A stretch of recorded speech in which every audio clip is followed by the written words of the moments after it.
Imagine कीजिए आपके दोनों पैरों को फोर्सफुली इतना चौड़ा खींचा जाए कि आपकी पेल्विस हड्डी टूट जाए, आपके गले को इतना दबाया जाए कि आपके मुंह से खून आ जाए, आपने जो चश्मा पहन रखा है उसके कांच को आपकी आंखों में गोद दिया जाए। ये कितनी दरिंदगी होगी। और इससे भी ज्यादा दरिंदगी 8 और 9 अगस्त की रात को कोलकाता के आरजीकर हॉस्पिटल में अपनी ड्यूटी कर रही लेडी डॉक्टर के साथ की गई। उसका बेरहमी के साथ बलात्कार कर हत्या कर दी गई। लेकिन इसके बाद हमने क्या किया? हमने वही किया जो हमने हाथरस, कठुआ, उन्नाव या फिर हैदराबाद रेप केस के बाद किया था। हमने व्हाट्सएप पर स्टेटस और इंस्टाग्राम पर स्टोरियां पोस्ट की या फिर कैंडल मार्च निकालकर जस्टिस की मांग की।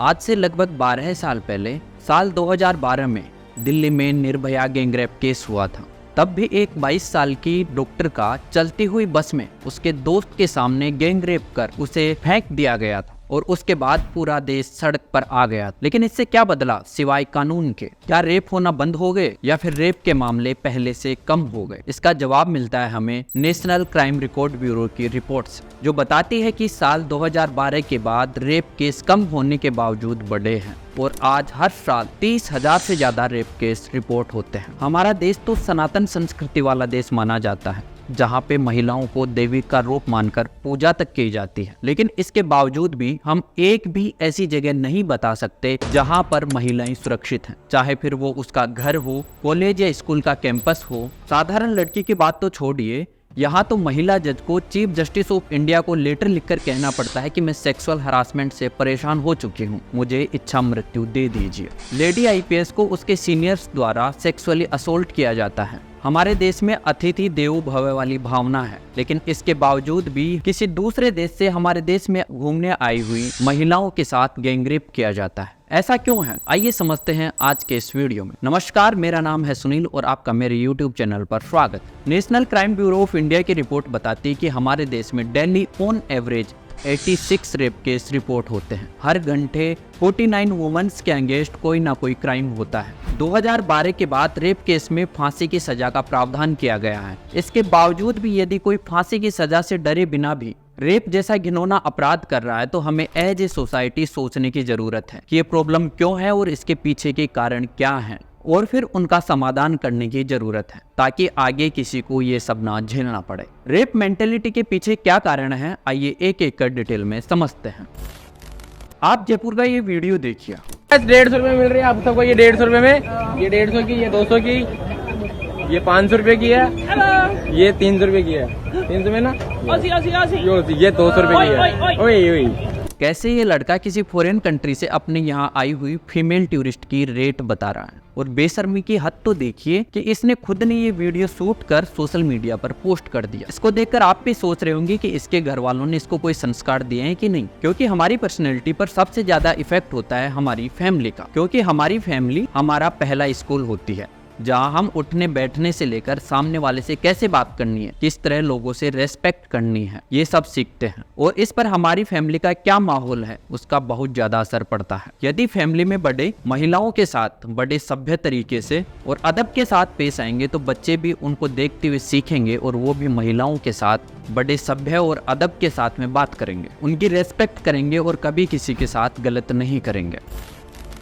हमारा देश और समाज पितृसत्तात्मक रहा है, जिसकी वजह से आज भी यदि किसी महिला के साथ कुछ गलत होता है या फिर रेप जैसी घटना होती है तो वो महिला कई बार इसे रिपोर्ट तक नहीं करती है, क्योंकि उसको इस सोसाइटी से डर लगता है कि यदि उसने कह दिया कि उसका रेप हुआ है तो ये सोसाइटी उसे ही गलत समझेगी, उसी को कलंक मानेगी और उस महिला को लाइफ लॉन्ग ह्यूमिलिएशन तक फेस करना पड़ता है। और इसी डर से वो विक्टिम होने के बावजूद चुप रहती है, जो उसके गुनहगारों को फिर से ऐसा घिनौना अपराध करने की हिम्मत देता है।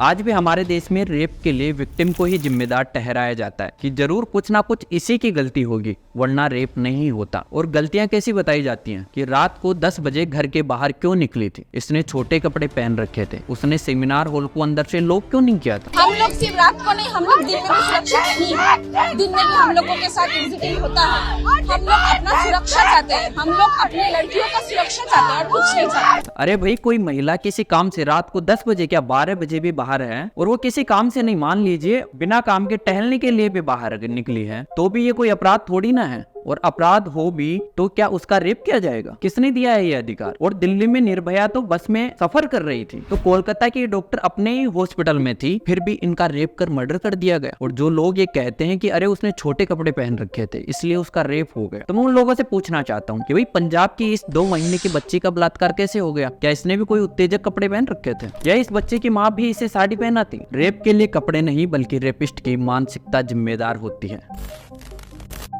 आपको 2017 का उन्नाव का रेप केस याद होगा, जिसमें 4 बार का विधायक कुलदीप सिंह सेंगर और उसके साथी एक नाबालिग लड़की का गैंगरेप करते हैं। वो पीड़ित लड़की मामला दर्ज करवाने पुलिस के पास जाती है, लेकिन पुलिस कुलदीप सिंह सेंगर जो विधायक था उसके खिलाफ मामला दर्ज करने के बजाय लड़की के पिता को ही झूठे केस में फंसाकर गिरफ्तार कर लेती है। बाद में पीड़ित लड़की यूपी के मुख्यमंत्री योगी आदित्यनाथ के घर के बाहर जाकर आत्मदाह की कोशिश करती है, तब जाकर पुलिस हरकत में आती है। इसके अगले दिन पीड़ित लड़की के पिता के पुलिस हिरासत में मौत हो जाती है, तब जाकर पुलिस कुलदीप सिंह सेंगर के खिलाफ FIR रजिस्टर करती है। कुलदीप सिंह इतना पावरफुल था कि एक दिन जब मामले की सुनवाई के लिए पीड़ित लड़की, उसका वकील और उसके 2 रिश्तेदार कोर्ट जा रहे थे, तो उनकी कार को ट्रक से टक्कर मार दी जाती है, जिसमें पीड़िता के 2 रिश्तेदार मर जाते हैं। पीड़िता खुद और उसका वकील बुरी तरह घायल हो जाते हैं और इस एक्सीडेंट का आरोप भी कुलदीप सिंह सेंगर पर लगता है। यानी पुलिस और रेप के आरोपी की मिली भगत ने पीड़िता के पूरे का पूरा परिवार खत्म कर दिया। ये एक एग्जाम्पल था। दूसरा एग्जाम्पल आप राम रहीम का देख लीजिए।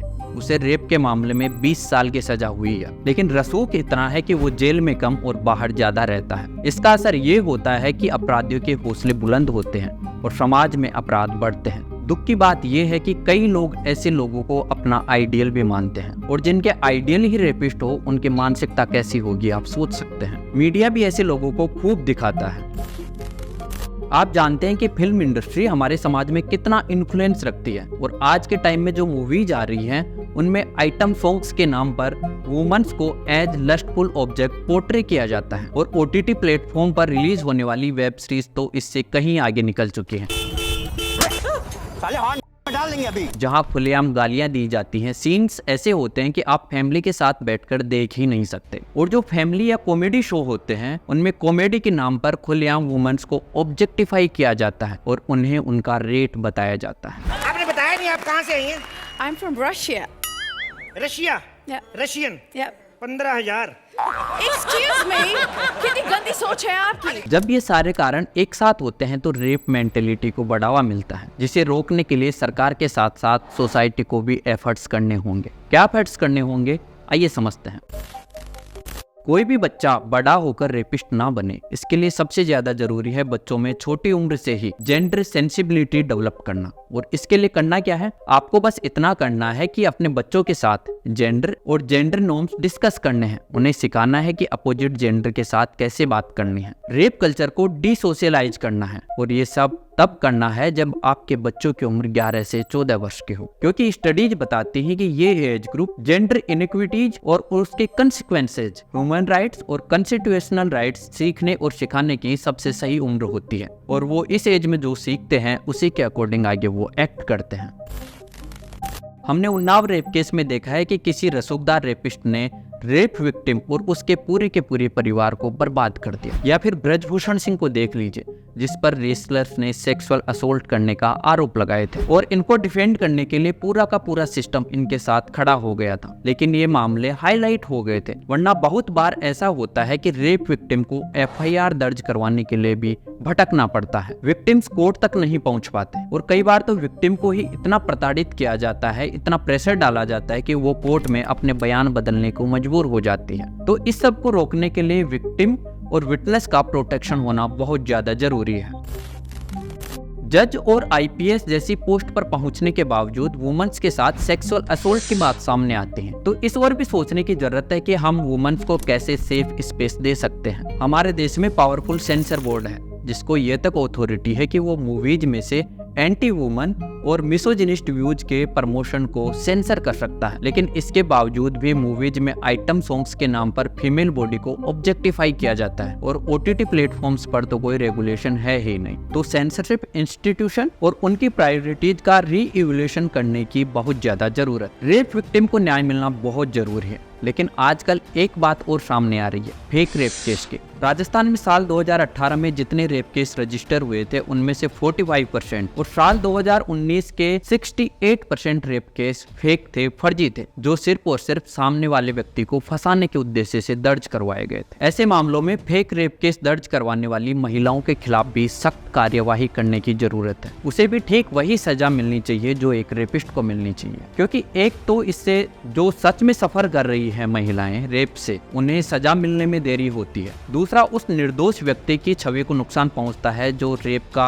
एक्यूज्ड है ही नहीं। यदि आपको हमारा ये वीडियो इन्फॉर्मेटिव लगा तो इसे लाइक कीजिए, कमेंट कर अपनी राय दीजिए और ऐसे ही और इन्फॉर्मेटिव वीडियोज के लिए चैनल को सब्सक्राइब करना मत भूलिएगा। मिलते हैं अगले वीडियो में, तब तक के लिए धन्यवाद, नमस्कार।